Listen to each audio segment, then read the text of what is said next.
You are listening to Israel Vision Talk with hosts Dr. J. and Marydel Rawlings. December the 11th, 2017, marked the 100th anniversary of the liberation of Jerusalem from the 400-year rule of the Ottoman Turkish Empire in the Holy Land. It was a festive event as Lord General Allenby was honored and remembered. His great-great-nephew read out his ancestors' declaration from the steps of the Tower of David, exactly where it happened a century ago. For the great adherents of three great religions of mankind, and its soul has been concentrated by the prayers and pilgrims of multitudes of devout people of these three great religions for many centuries. Therefore, I do make it known to you that every sacred building, monument, holy spot, shrine, traditional site, endowment, hero's bequest, of customary place of prayer, of whatsoever form of these three religions, will be maintained and protected according to the existing customs and beliefs to those whose faith they are sacred.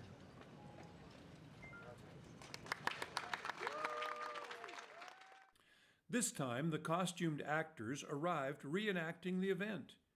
There were World War I Australian and New Zealand Army Corps, Anzac soldiers, Turkish pashas, local religious leaders, ladies in long skirts and bonnets. Even the legendary T.E. Lawrence of Lawrence of Arabia fame celebrated as they awaited the arrival of Field Marshal Edmund Allenby, commander of the British Army's Egyptian Expeditionary Force, to officially liberate Jerusalem from Muslim rule. It all happened just a day before Hanukkah and 2 weeks before Christmas, 100 years ago and today. With TV cameras capturing the historic event, the only thing missing was Allenby's horse, from which he dismounted before entering the holy city on foot in a show of humility and respect for all the veterans, including the Jewish fighters who had suffered under repeated conquests throughout the centuries. English horsewoman Tracy Elliott Reep paid her respects in a similar manner the very day before. With Jerusalem being declared the capital of modern Israel by U.S. President Donald Trump just a few days earlier, therefore, I have determined that it is time to officially recognize Jerusalem as the capital of Israel. While previous presidents have made this a major campaign promise, they failed to deliver. Today, I am delivering. It was now a new day for Jerusalem, just as it was in 1917. 100 years ago was a very significant moment in history of the world and also in modern history of Israel as a nation. Israel was not a nation yet, but it was still a very important date. It was the day when General Allenby came into Jerusalem to proclaim Jerusalem liberated from the Ottoman Turkish Empire that had ruled here for 400 years, from 1517 to 1917. And it was a very thankful day, Marydel. Why was it important from a spiritual point of view? Well, Jerusalem had never been acknowledged by anyone since the time of the Crusaders were here. The Jews lost Jerusalem, were driven out, as we know in history. The Crusaders came, then the Ottoman Turks came, and now Britain was waking up and saying, listen, we want to claim this part of the world for the empire of Great Britain, the British Empire. So it was an earth-shattering happening, and it was Christians that prayed Mr. Balfour's declaration into being. That's and right. This is the outworking of it here, right here in this spot. It's very interesting because Lloyd George, who was the Prime Minister of England at the time, he was a devout Christian, a Welsh Christian, and read the Bible, was familiar with Bible prophecy. And he asked General Allenby to come into Jerusalem to take the city without firing a shot. And how was that going to happen?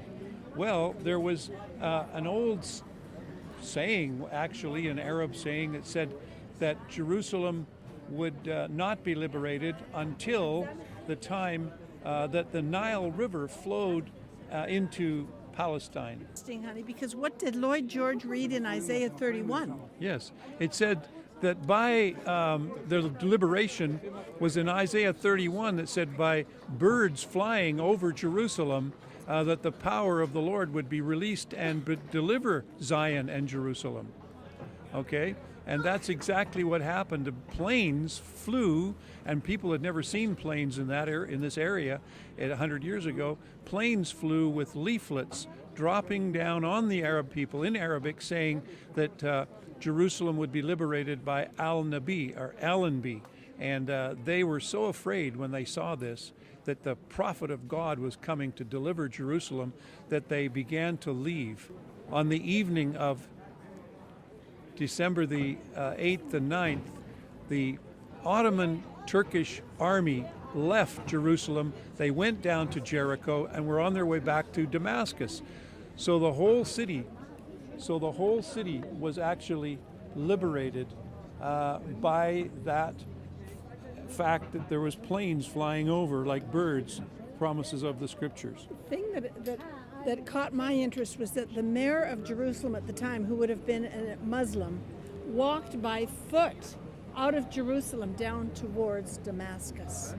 That's right, and we interviewed Anna Grace Lind in Apples of Gold, and it was her mother, Mrs. Spafford, who was a nurse at the time, and she was able to deliver a sheet to the mayor of Jerusalem to symbolize the surrender of Jerusalem by the Turks to the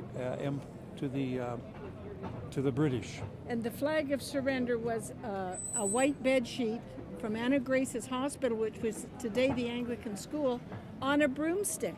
Yeah, we want to say thank you. We're here at Jaffa Gate, and in a few minutes there will be a ceremony commemorating this memorable event in the history of this part of the world. In honor of our guests, the Allenby and Shea families, I want to mention General Allenby. He was a great military man who conquered the land of Israel. But in addition to his military strength, he was also a distinguished thinker and understood our city, Jerusalem, and its role in the world. He understood that Jerusalem has unique properties as a uniting force for the entire world, open for all tribes, as represented here in the ceremony. Days after the conquest, he wrote about Jerusalem: every sacred building or custom place of prayer, of whatever form of the three religions, we will maintain and protect. Allenby was an essential part of Jerusalem's history, ensuring the city could fulfill its role in the world as a place where religion tolerance and mutual respect are our highest values. The city of peace that General Allenby described represents our aspirations for the city today and into the future. When Lord Allenby entered Jaffa Gate 100 years ago, he met a small, impoverished, neglected city. Even in his lifetime, the city began to change for the better. Now, Jerusalem is undergoing major renaissance, a high-tech renaissance, a cultural renaissance, major investments in infrastructure, working for the benefit of all its residents. The State of Israel honors the memory of General Allenby, naming streets, squares, and bridges on his name. I want to thank you for coming here today to pay your respect to the liberator of Jerusalem, your ancestor, General Allenby. Thank you for the families for coming here. It's an honor to host you here. And Mr. Mayor, maybe you can join me here. Thank you. Thank you. Thank you. So 100 years ago, I stood here and I received the key to this wonderful city. And I think that 100 years later, it's about time that I return it. So it's a little bit rusty, but you know, keep it, watch it, it's the only copy. So now you can lock it in the evening time and it will be safer. Thank you so much, Mr. Mayor. Thank you. For another 100 wonderful years here in Jerusalem. Thank you. Thank you. You have been listening to Israel Vision Talk with hosts Dr. J and Marydel Rawlings. For more information, visit www.israelvision.com.